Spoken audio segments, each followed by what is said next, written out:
Namaste, friends. One of the #1 yoga poses that a lot of people love to do is Camel Pose.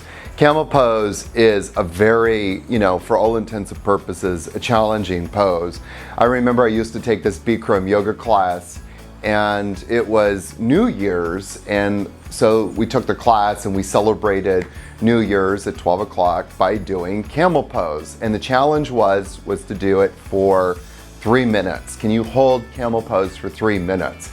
Definitely when you're holding it for 3 minutes, it's more about the mind at that point than the body. One of the problems though is that a lot of us don't actually prepare for Camel Pose properly. And when we do prepare for it properly, we actually improve our ability to do it. It's such a challenging pose to do. What I would like to invite you to do very carefully is to practice Camel Pose first with me. And we're not going to stay in it very long. We're just going to go into it and see how our body feels. And I'm going to show you some very simple hacks in how to get deeper into Camel Pose and show you how much more of a fulfilling experience it can be once you prepare for it properly. So when you're doing Camel Pose, first of all, you're just going to come onto your knees. Very, very simple. Now, the feet can be flexed or pointed, meaning like you can stay on the tops of your feet or you can tuck the toes, okay? Tucking the toes sometimes helps to create a little bit more stability and activate the muscles. However, if you activate the muscles properly, you won't actually need to worry about activating them because they're already working properly, ergo, the muscle activation part of AYAMA, Applied Yoga Anatomy and Muscle Activation. So again, just for stability, see if you can engage your glutes a little bit. Come back, and if you can, bring your hands to your feet, but that's not really the objective. The objective is just to see how you're doing and see how it feels. Now, if you want to just kind of go for broke, bring your arms, reach up to the sky, and just see how far you can go back, again, without pushing yourself because we're not really biomechanically prepared. And I just want you just to kind of notice what that feels like. Now let's get to work. The 3 areas that we really want to focus on when preparing for this pose is the hamstring and glutes. I kind of put them together. So hamstrings and glutes, ergo hip extensors. We also want to make sure that our lower back muscles are engaging properly and working properly. And then we also want to make sure that our upper back is prepared. So we're going to do 3 poses to do that. The very first pose that we're going to do is to work on the glutes. So I want you to come and lie down onto your stomach. Bring your forehead down and bring the hands down beside you. Bend one knee. Now bring your hand to that glute. Let's actually bring the opposite hand. And then engage the glute and lift the leg up. Now you don't want to lift that right pelvic bone up. So if you start kind of swaying here, you're doing this pose wrong. You want to make sure that both pelvic bones are on the ground. So we're really isolating that glute muscle. Let the leg come back down. Sometimes I actually like to bring my hands and rest my forehead on my hands as well. So you can do that as long as you're not pushing your head down to lift your leg up. So bend the knee again. Feel the glute engage. Lift it up. And hold for 2, 3, 4, 5, 6, and come back down. Bend the knee, engage the glute, and lift it up. Now you might find, especially if you've been doing this for a while, that each successive time it gets easier and easier. And then come on back down. And sometimes you can lift higher. If you're new to this, your glutes are probably not activating easily because you've just been disconnected from them. So it's going to take a little bit of time to reestablish that brain to muscle connection. Bend the knee, engage the glute, lift it up. 2, 3, 4, 5, 6, and back down. Bend the knee, engage the glute, and lift it up. And 2, 3, 4, 5, 6, and back down. We're going to do it one more time. Bend the knee, engage the glute, and lift it up. 2, 3, 4, 5, 6, and back down. Let's do it on the same on the other side. So bring your right hand, rest it on your left glute, engage the glute, and lift up. You might notice that as you switch sides, the other leg feels like a lead weight. That's because, again, the brain is just not connected to the muscle. Then bring the leg back down. Your muscles actually work really well. The problem is that neuromuscular connection, bend the knee, engage the glute, lift it up. That neuromuscular connection between the brain and the muscle has been compromised due to stress, trauma, and overuse.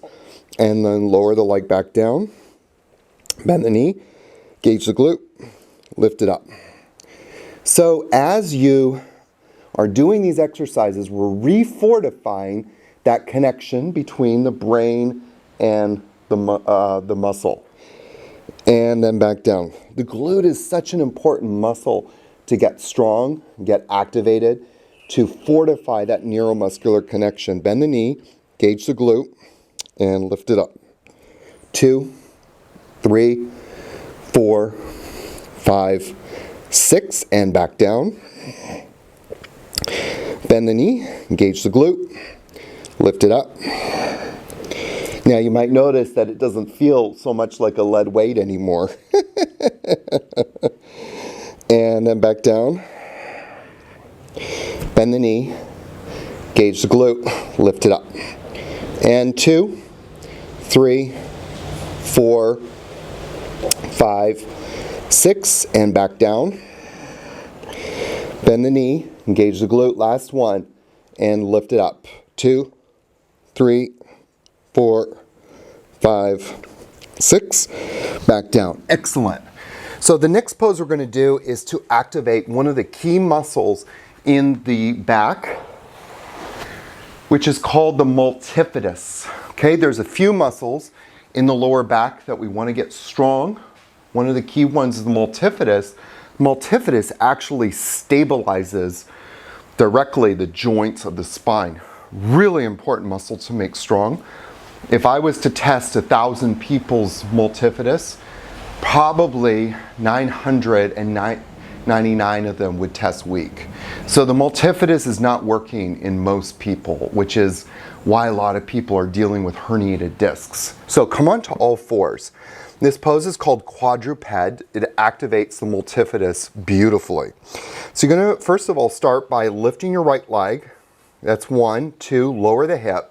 3, lift the leg up. Now, before we continue, you might actually feel the lower back muscles engaging, and you might, if you can sense it, feel like a really small muscle in the lower back actually activating here.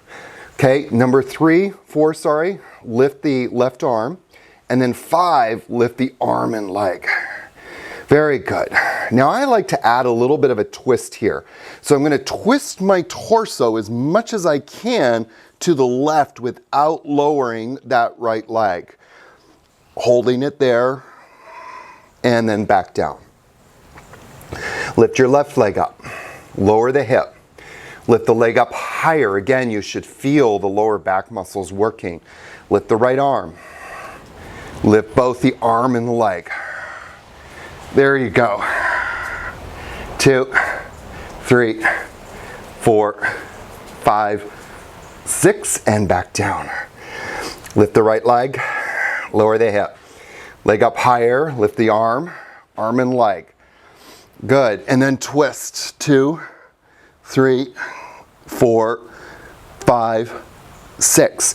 Now, as you're going through this, lift the left leg, lower the hip, lift the leg up higher, lift the arm and leg, and twist. Don't just come from here and do this.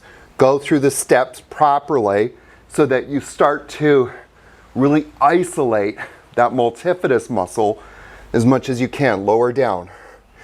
Lift the right leg, lower the hip, lift the leg up higher, lift the arm and leg, twist. If you start skipping steps, you'll start recruiting other muscles. We don't want to recruit other muscles. We want to isolate as much as possible. Lower down, lift the left leg, lower the hip, leg up higher, lift the arm and leg, and twist. 2, 3, 4, 5, 6. Come on back down. Lift the right leg, lower the hip. Leg up higher. Lift the arm. Arm and leg.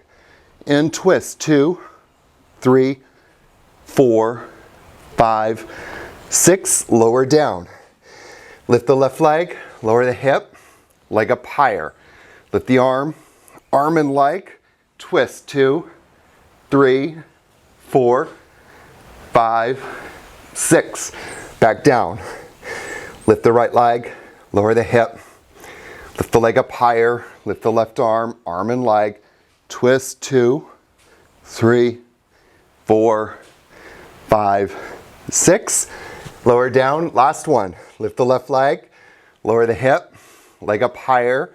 Lift the arm, arm and leg, and twist. 2, 3, 4, 5, 6. Lower down. Very nice. Let's come on to the floor, and now we're going to do a muscle activation for the trapezius muscle, which is responsible for spinal extension in the upper back. So what we're going to do here is lift up, bring our arms forward, make a V with your arms, and bring the thumbs up as high as you can. And hold for 2, 3, 4, 5, 6. Come on back down. Breathe in and out. Very good. Let's do it a little differently this time. Bring the arms forward like a V. Lift the arms up. If you want to, lift the chest up. And then drive the thumbs up higher. And then come on back down. Lift the chest. And bring the arms forward. Lift up. 2, 3, 4, 5, 6, and back down. Bring the arms forward, lift the arms up. Lift up. 2, 3, 4, 5, 6, and back down. Bring your hands to your glutes for a second. Lift the chest. Try not to engage the glutes. Keep the glutes relaxed. You're really utilizing the muscles in your upper chest. Now bring the arms forward, lift up. 2, 3, 4, 5, 6, and back down. One more time. Lift the arms forward, lift up. Very good. Now this time bend your elbows. We're going to do something a little different. Bend your elbows, lift the elbows and the hands up, up, up, and down. Oh my goodness. Come onto your knees. This is the moment of truth. Whew, being in Costa Rica, you sweat a lot. So, come and stand onto your knees. Don't worry about the tucking the tailbone, engagement of your core here. Don't worry about that stuff. Start to lift the chest up. Now we're going to do it a couple of different ways, but I want you to go back to that first test and see if it's easier to bring your hands to your heels.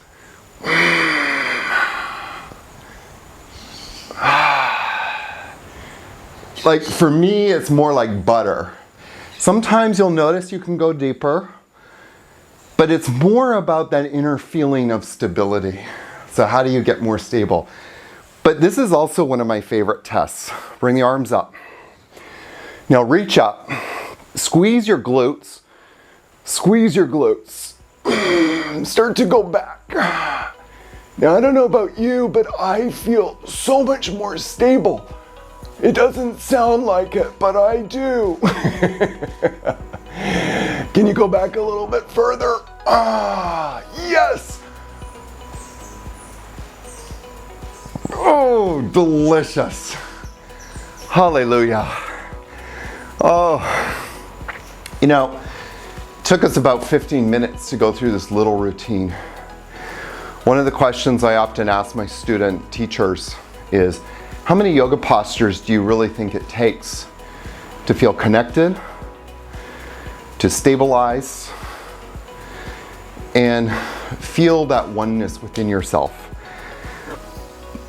For me, it takes about 3, maybe 4, and oftentimes 1. So may it be for you. Namaste, friends.